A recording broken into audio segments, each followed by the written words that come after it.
Pois é, essa é uma coisa que não é verdadeira. Eu vou mostrar uns dados sobre isso. Vermelho aqui na comunidade. O vermelho. Mas ele também tá de vermelho, apesar de que o dele é um vermelho meio assim. Rafael cobriu a dele até entrar ali no portão. Ô, Rafael.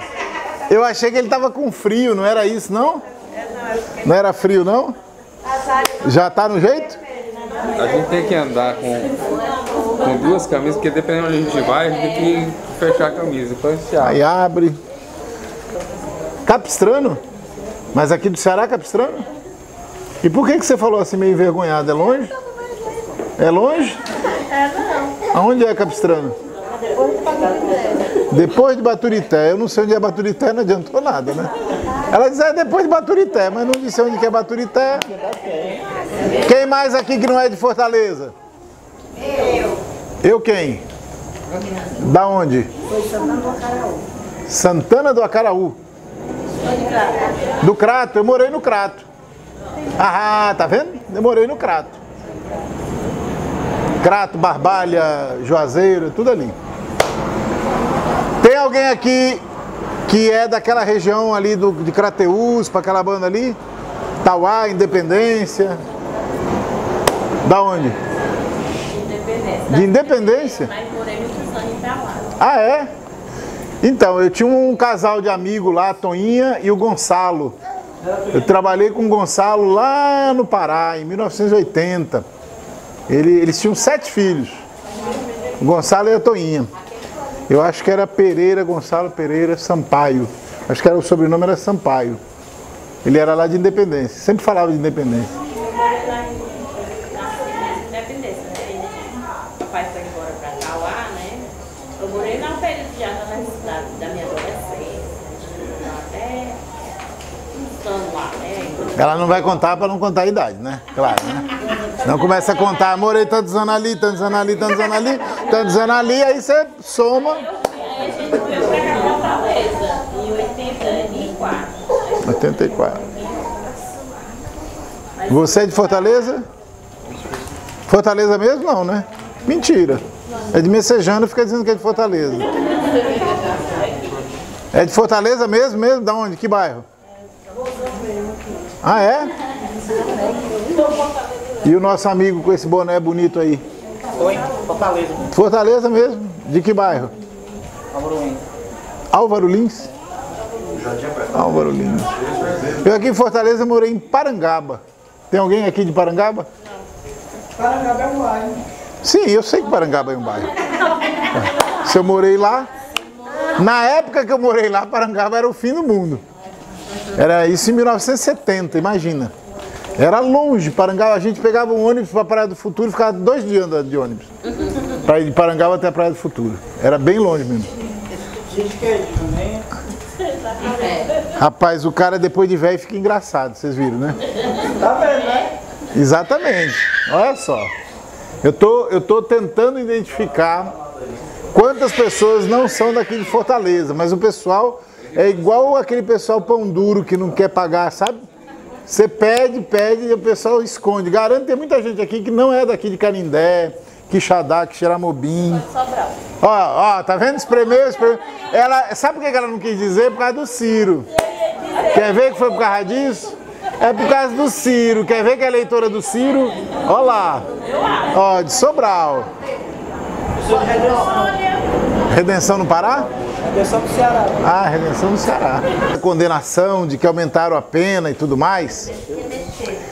Vamos pedir aqui para vocês serem sinceras. Quem é que acredita que essa condenação é justa? Acho que aqui ninguém acredita numa história assim. É muito injusto. Eu sei que ninguém aqui deve ter lido a sentença. Eu li a sentença. E agora eu li também um artigo de um jornalista, o Jânio de Freitas, que ele faz 2 perguntas. Ele diz o seguinte: olha, se o Lula era o chefe lá do negócio do esquema da Petrobras, e eles pagaram pro Lula, então por que eles pagaram pros outros caras também? Pagaram muito mais. Se ele era o mandante, não precisava pagar Os subordinados. Os subordinados ganharam um dinheirão e ele ganhou um apartamento de 1 milhão e pouco, né? Isso é a primeira pergunta que ele faz. A segunda pergunta que ele faz é o seguinte. Veja, o juiz, ele disse que o Lula era condenado por um ato de ofício indeterminado. Aí você diz, o que é isso? Ato de ofício indeterminado. Aí ele explica no artigo dele. Ele diz, olha, indeterminado, no dicionário, é o que não existe. Ora, como é que ele pode ser condenado por alguma coisa que não existe? Está lá na sentença, ato de ofício indeterminado. Então é uma coisa que não existe. E aí na hora que você começa a ler, você fica impressionado porque tem tanta... Ah não, mas eu ouvi dizer que não sei o que não sei o que lá. E aí você diz, bom, mas como é que se faz uma sentença condenando alguém que foi presidente 2 vezes de um país na base do eu ouvi dizer? Ah, porque eu ouvi dizer, porque o fulano me disse, porque não sei o quê. O cara que eles se basearam para condenar, o tal delator, ele declarou para o juiz que ele não sabia, mas que tinham dito que tal coisa tinha acontecido. E com base nisso você condena alguém. Vocês viram agora que saiu a notícia que uma juíza lá de Brasília, ela mandou penhorar os bens daquela empresa. E entre os bens penhorados está o tal apartamento, que é da empresa. Se o apartamento é da empresa e foi penhorado porque é da empresa, como é que é o apartamento é do Lula? Porque se ele é do Lula, a empresa não podia ter o bem penhorado. Mas ele foi penhorado porque está registrado como sendo da... Apesar disso, hoje, os 3 desembargadores deram 12 anos de prisão para o Lula porque ele recebeu um apartamento que ele não recebeu, num apartamento que não é dele, que está no nome de uma outra empresa. É uma coisa tão esquisita isso na cabeça da gente, porque assim você diz, bom, mas se não tem crime, como é que é cometido? Como é que é condenado? Se não tem prova, como é que é condenado? Mas aí hoje o desembargador diz o seguinte, não tem prova direta, mas tem prova indireta. Cadê a prova indireta? Que prova indireta é essa? Bom, eu acho que o mais importante é o seguinte, como a gente tem pouco tempo, a gente precisa saber que em 2012, no Paraguai, aconteceu a mesma coisa. Tiraram o presidente, que era um bispo católico, era presidente do Paraguai, o Lugo, e ele foi tirado num golpe parlamentar. Os deputados chegaram, fizeram acordo com os senadores e tiraram o cara. E ninguém deu muita bola para isso, porque o Paraguai é pequenininho, não é importante, o pessoal, isso aí é briga de vizinho. Só que isso já ocorreu em outros lugares, e aí é aquela história. Vocês lembram do Chávez da Venezuela? Morreu. O Kirchner, que foi presidente da Argentina, morreu. E na hora que a gente começa a parar para pensar, todos os países da América do Sul, eles estão perdendo. A presidenta do Chile perdeu agora, vai entrar um cara de direita lá no Chile. Na Bolívia ainda resiste lá o Evo Morales, ainda continua, mas lá no Equador saiu o presidente do Equador. Então, na América do Sul, onde a gente está, onde é o Brasil, todos os presidentes de esquerda estão sendo tirados. Quem é que manda na América do Sul?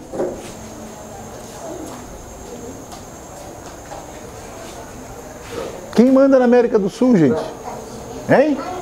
Que Trump, nada, rapaz. Os Estados Unidos. E vocês sabem por que os Estados Unidos têm tanto interesse na América do Sul?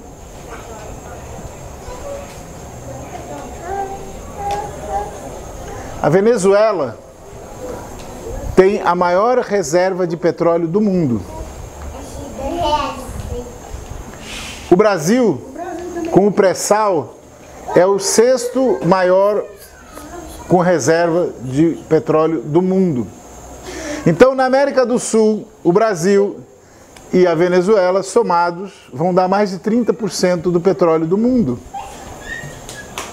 Quem é o maior consumidor de petróleo do mundo? Os Estados Unidos. Então essa é uma questão, gente, que a gente, quando saiu a história do pré-sal, a gente ficava dizendo assim, esse negócio de pré-sal, isso não existe, esse pessoal tá... Lembra em 2005, quando surgiu o pré-sal?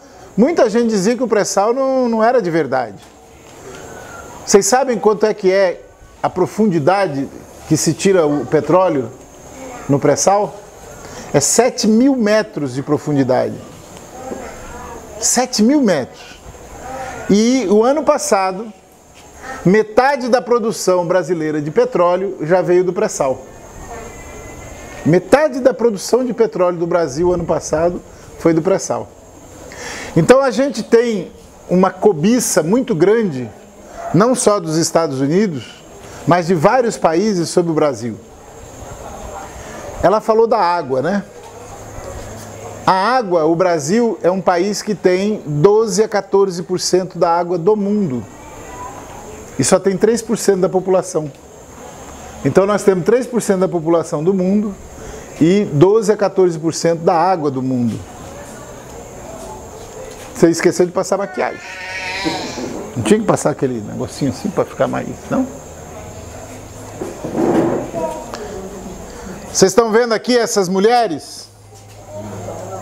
Vocês conseguem ver aqui essas mulheres? Vocês sabem quem são? Hein?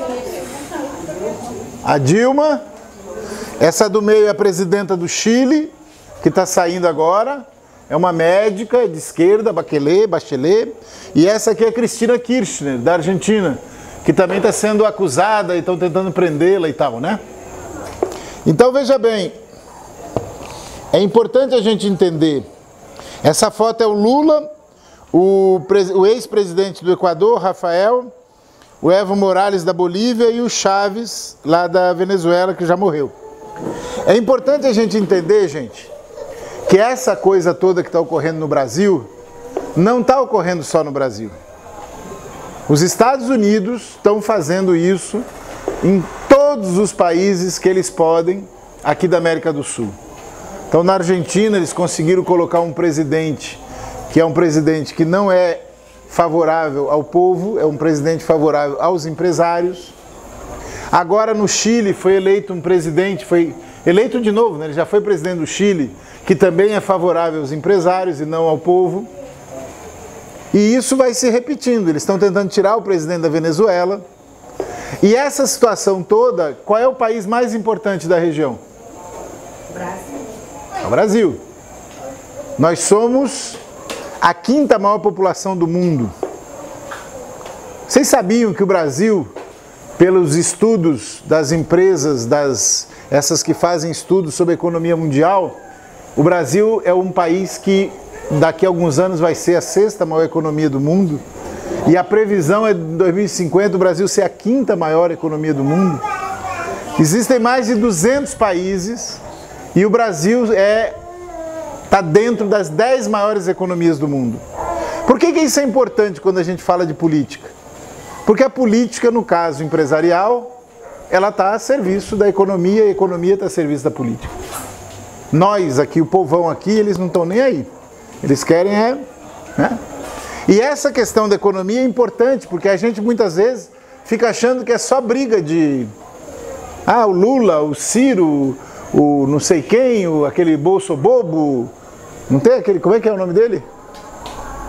Como é que é o nome do cara? Hein? Bolsonaro. Então o pessoal fica achando que é só essa questão de nomes, de pessoas. Muito obrigado.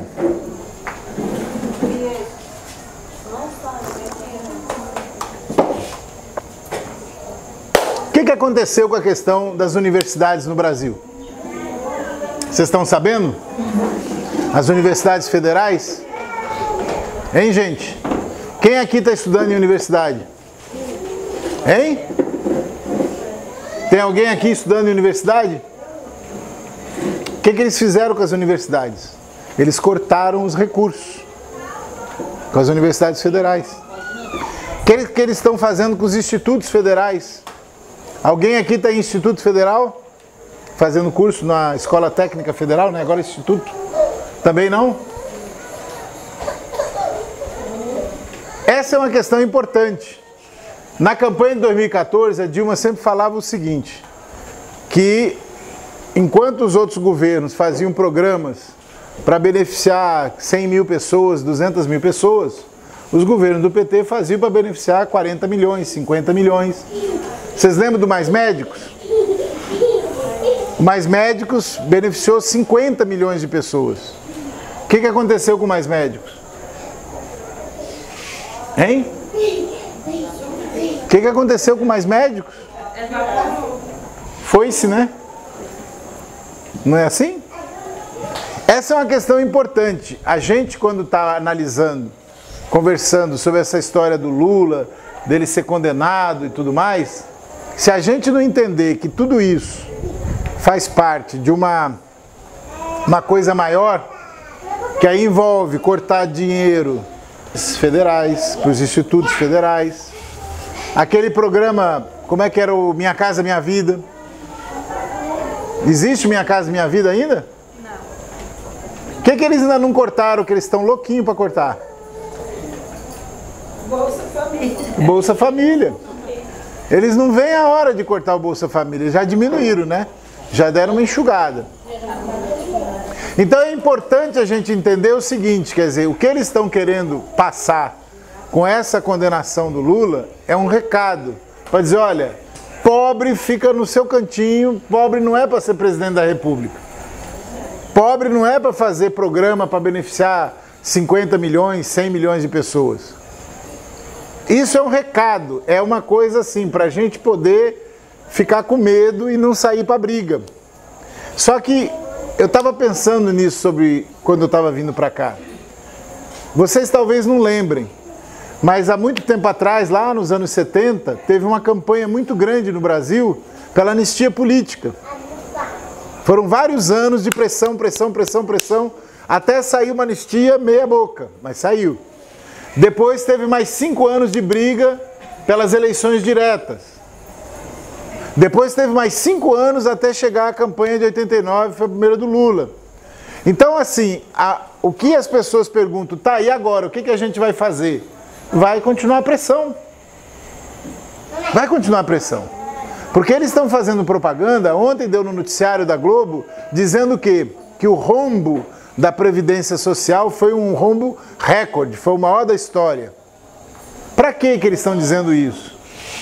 Para justificar cortar a Previdência.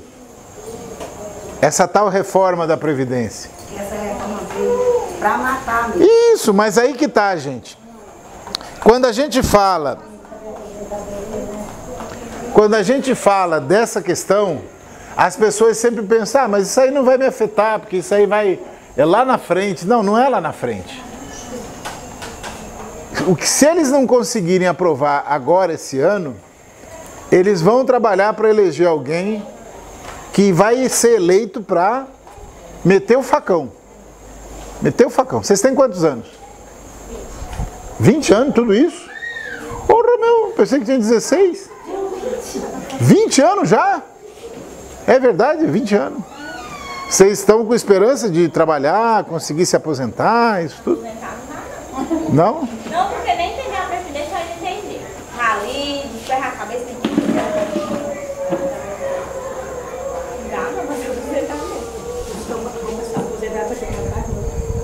Quem aqui tem esperança de se aposentar?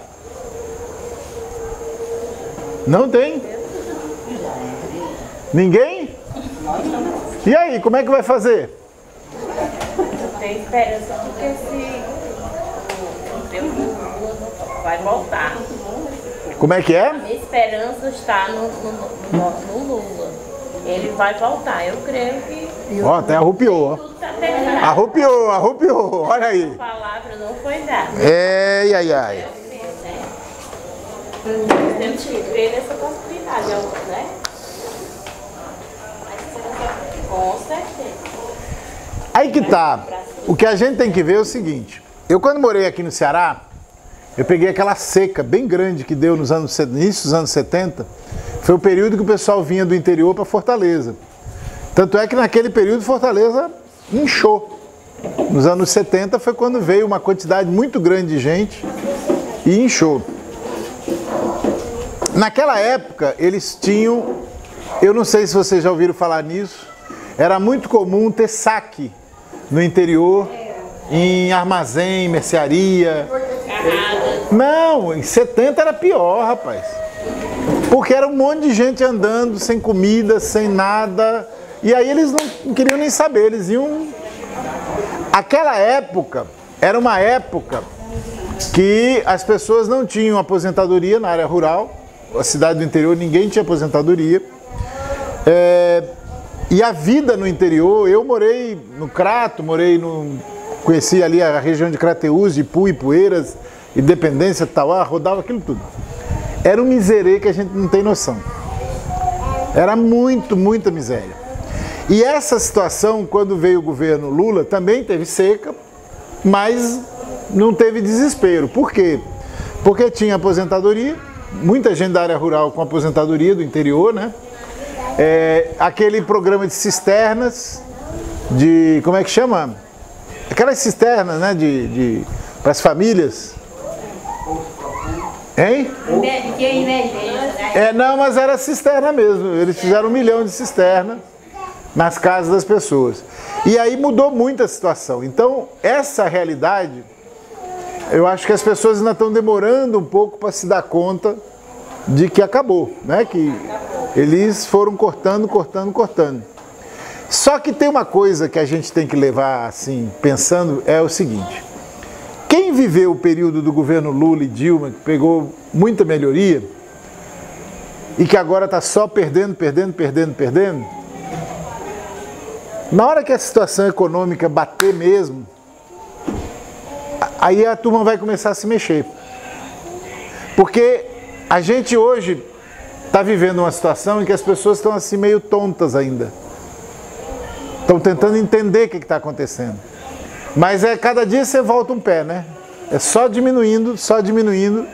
E é uma situação para nós, quem está trabalhando na política, a gente fica meio triste, porque a gente espera o quê de um juiz? Que ele cumpra a lei, né? Não é verdade?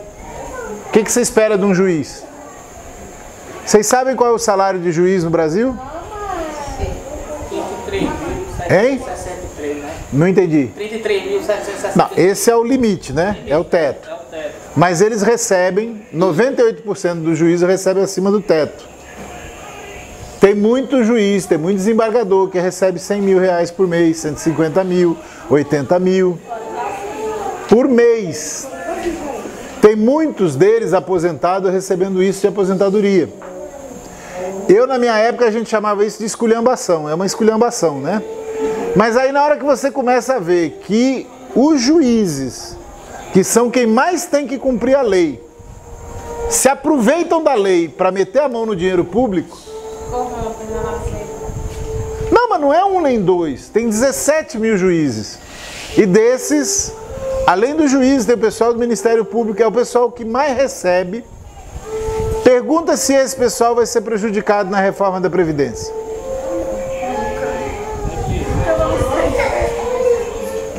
A gente está vivendo uma situação no Brasil que é completamente absurda. Não é só esse processo absurdo do Lula. Que esse processo do apartamento é a coisa mais absurda que eu já vi na vida. Agora, além disso, o absurdo de você ter milhares e milhares de juízes federais, desembargadores, ministros de Tribunal Superior que recebem dinheiro público de maneira ilegal.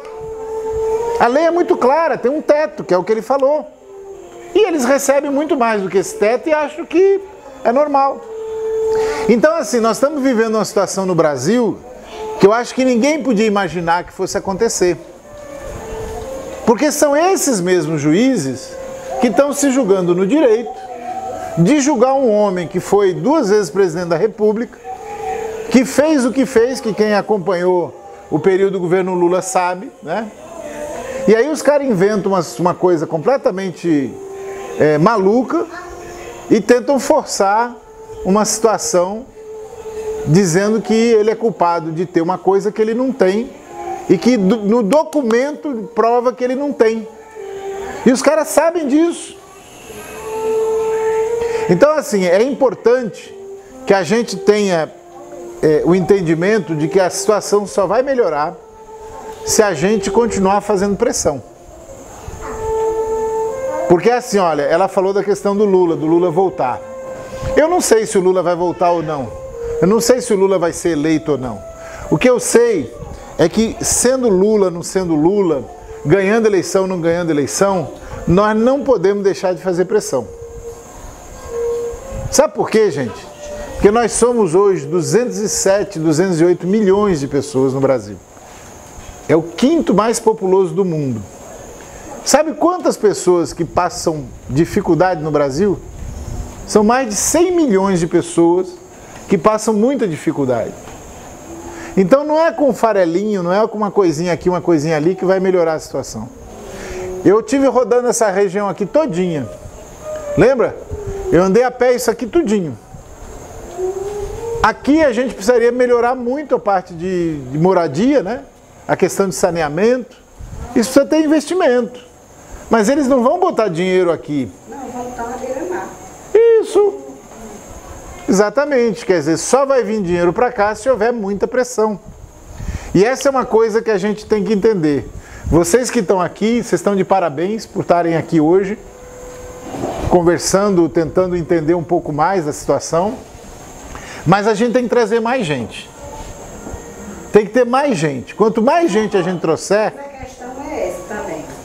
A gente também faz todo o possível de apoiar o candidato, certo? Para que esse candidato, quando ele se eleger, ele lembre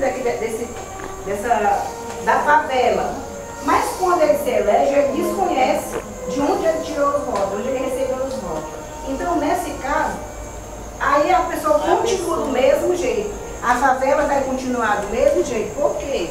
Porque não tem, mas não tem uma ajuda. Mas eu discordo de você. Quem se elegeu aqui com os votos de vocês sabe de onde veio os votos. Sabe direitinho de onde veio os votos. Sabe por que ele não vem para cá? Porque o pessoal não pressiona. Gente, as coisas só funcionam na pressão. Não existe essa história. Quer ver uma coisa que você falou que eu me lembrei? Tem gente que diz assim, o fulano se elegeu e esqueceu da gente. Não esqueceu não. É que ele é pressionado. Ele vai lembrar de quem? De quem está ali pressionando. A gente é que se esquece de pressionar. A gente elege a pessoa e diz assim, ele agora se elegeu, vamos ver se ele vai vir. Não, não tem que vamos ver não, tem que ir para cima. Mas é assim, mas funciona de uma forma muito diferente. Quando eles querem voto, eles fazem qualquer coisa para vir aqui, nesse lugar ou qualquer outro aqui, para pedir o voto. Eles têm tempo para tudo, eles vêm se humilhar, pegam na mão de todo mundo. E quando ele ganha, ele esquece de vir até agradecer. Tá certo. Ele esquece. Tá certo, mas eu lhe digo. Eu tenho experiência própria, comprovada. Isso, mas eu lhe digo o seguinte, se a gente não pressionar, tem que ser pressão o tempo todo, gente. Essa é uma questão importante para nós. A gente precisa melhorar um monte de coisa.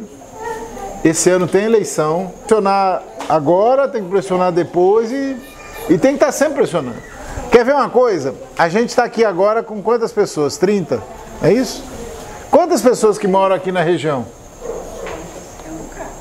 Isso, aqui deve ter milhares e milhares de pessoas morando na região. Mas as pessoas não estão antenadas com o que está ocorrendo. O pessoal ficou ouvindo a Globo hoje, a Globo mostrando o procurador lá, o voto dele, mas não mostrou as pessoas que estavam na rua lá em Porto Alegre desde ontem, né? Foi a maior manifestação que Porto Alegre já teve, foi a que ocorreu ontem com Lula lá às 5 horas da tarde. Eu sei de muita gente que estava lá no comício e chorou de emoção com o discurso do Lula. E essa é uma coisa importante, hein? A Globo não mostra. Não, e não vai mostrar, não é só a Globo, nenhuma delas vai mostrar. Nenhuma dessas televisões vai mostrar. Por isso que esse tipo de reunião é importante. Porque a gente comenta coisas que não saem na Globo, não saem na Record, na Bandeirantes, na SBT, nenhum desses canais, né? Eu fiquei muito triste com esse problema do Lula. Porque ele foi um ótimo presidente, muito bom. Pois é, mas isso que você falou é uma coisa assim que a gente precisa parar para pensar. Por que o Lula foi bom? Ele ajudou muito. Isso, mas por quê? Porque o Lula é uma pessoa do povo. Essa é a questão. É por isso que ele está sendo também perseguido. Emprego hoje não tem mais emprego. Isso. Pelo menos, vou nem falar assim no Lula, assim, no Brasil inteiro, mas eu vou falar da minha cidade. Muitas pessoas ficaram desempregadas aqui em Fortaleza, por conta de quem? Do prefeito que entrou. Porque ele já tinha, sempre eu digo, quando o prefeito ganha a primeira vez, não pode mais ele a segunda, não. Porque se coloca ele a segunda vez, ele não ganha mais nada. Mas o Lula foi reeleito e fez muito mais no segundo do que no primeiro. Ele é uma outra pessoa. Ele já é uma pessoa pobre. Mas se você botar uma pessoa rica para governar um país ou qualquer outro, um estado também, se ele ganhar a primeira vez, a segunda, ele não presta. Isso eu não sei. Eu sei o seguinte, no caso do Lula, o que fez a diferença foi o fato dele ser uma pessoa do povo. E ele sempre diz, olha, eu não fiz uma faculdade, mas eu fiz mais faculdade do que qualquer outro presidente da República, é verdade. O Lula, no período que ele foi presidente, ele construiu mais universidades nesse país do que, principalmente no interior, que não tinha universidade, né? Tem muita gente do interior que não conseguia fazer faculdade, porque ou era faculdade particular... Acabou a pobreza. Isso. Era mesmo, tá? Era. Pobreza total. Sim. Hoje você vai no interior, principalmente os autoridades, você não vê mais aquele povo pobre, aquele povo sem água, aquele povo sem energia. Meu irmão mora assim dentro do deserto mesmo, no mato mesmo, no mato. Chega lá, tá um postezinho e energiazinha lá na porta dele. Só a casa dele. Mas você sabe essa história da energia? E foi depois do governo Lula. Sim. Tem energia, tem aquela geladeira, mas essa é uma decisão do Lula. Sabe por quê, gente? Porque na época os técnicos viraram para o Lula e disseram o seguinte, olha, não dá para botar energia nesses lugares porque o custo é muito alto para levar energia para lá. Para atender uma família aqui, uma família ali, uma família ali. Então eles nunca faziam a instalação de eletricidade porque eles faziam a conta dizendo, não, é muito caro levar energia para esse povo, né? 3 pessoinhas aqui, 5 pessoinhas ali. Aí o Lula disse, olha, eu não quero saber, tem que levar energia para o povo. E aí fizeram. Vocês sabem quantas pessoas que foram beneficiadas com esse Luz para Todos? Foram 4 milhões de famílias. 4 milhões de pessoas que não tinham luz. Em pleno século XXI, as pessoas não tinham luz em casa. Não tinha eletricidade, não tinha energia elétrica. Por quê? Porque o pessoal dizia que não dava para levar porque custava caro. Ele disse, olha, tem que fazer e acabou. Então essa é uma diferença importante. E aí quando a gente está falando nisso, eu quero lembrar a questão do salário mínimo. Eu dou curso para o pessoal de sindicato e o pessoal não sabe que durante o governo Lula houve uma valorização do salário mínimo, que o salário mínimo quase aumentou, aliás, aumentou quase 80% em termos reais. Quer dizer, ele quase dobrou nesse período do governo Lula. E isso muita gente não sabe. Agora o pessoal está assustado porque o salário mínimo está sendo cortado. Mas foi outra decisão também de quem? De uma pessoa como Lula, que disse, não, o salário mínimo tem que ser valorizado para as pessoas terem um padrão de vida melhor. E essa é uma questão que a gente vai passando. Aqui nessa foto, não sei se todo mundo pode ver, aqui, desligou, aqui vocês vejam que vai diminuindo, isso é a pobreza na área rural. Quando o Lula entrou, tinha quase metade da população na área rural que era pobre. Vocês vejam que é essa coluna aqui. E aí, conforme o tempo foi passando, quando chegou em 2014, era 20%. Quer dizer, em poucos anos, se conseguiu diminuir a pobreza na área rural, graças a essa política de melhorar a situação. E outra coisa que é importante, gente, para quem agora está querendo voltar para casa, é lembrar o seguinte, nós estamos vivendo um momento de desemprego e esse desemprego, ele tende a aumentar.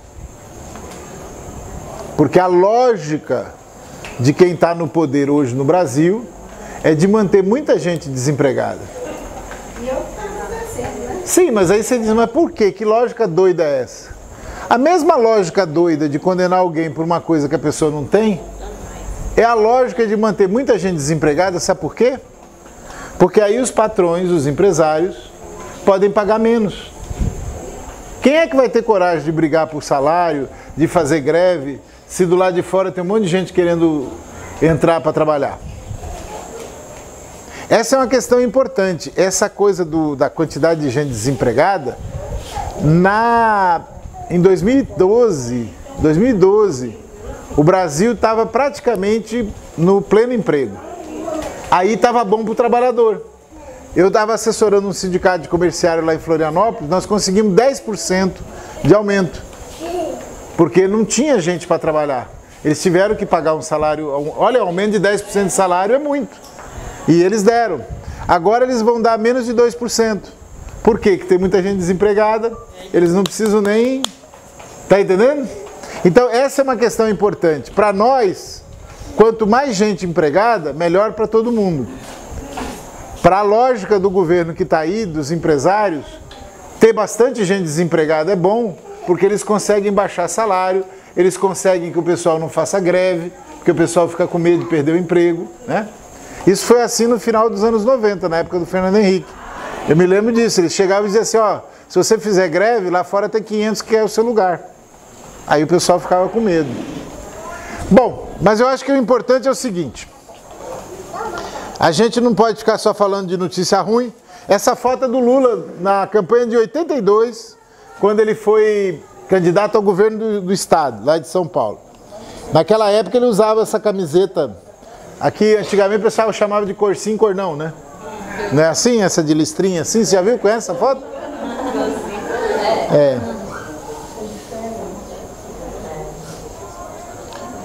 E aqui são fotos do Lula. Isso é quando ele era dirigente sindical, lá em 1978, e essa é do ano passado, e essa é da campanha de 89. Eu acho que é importante a gente saber isso. A briga vai continuar, a gente vai ter que continuar na pressão. Quem é pobre tem que trabalhar mais, né? Quem é pobre tem que acordar mais cedo, hein? Trabalhar mais e ganhar menos. Trabalhar mais e ganhar menos. Mas principalmente, gente, o que a gente tem que saber é o seguinte, as coisas melhoram. Em 89 eu trabalhei na campanha do Lula, em 89. E aí o pessoal dizia assim, não tem chance nenhuma de ganhar. E nós quase ganhamos. Aí depois veio 94, 98. Quando veio 2002 o pessoal disse, o Lula não vai nem mais ter paciência para ser candidato, já é a quarta vez. E aí nós ganhamos as eleições. Ninguém acreditava que a gente pudesse ganhar as eleições. Né? Uma pessoa pobre... de repente virar presidente da República, e depois ser reeleito, e depois eleger a Dilma e reeleger a Dilma. Então assim, eu acho que a gente tem que sair daqui hoje com essa fé, já que a gente está ouvindo agora o pessoal rezando, né? Com essa fé de que nós já conseguimos. Nós já conseguimos, vocês já conseguiram. A eleição e a reeleição da Dilma, quem conseguiu foi vocês. Do Lula também. Então é importante a gente saber isso. Nós agora levamos uma paulada, nós agora estamos aí tudo chateado, né, com a situação, mas já foi pior, a gente já conseguiu vencer. O que a gente não pode é baixar a cabeça, tem que fazer pressão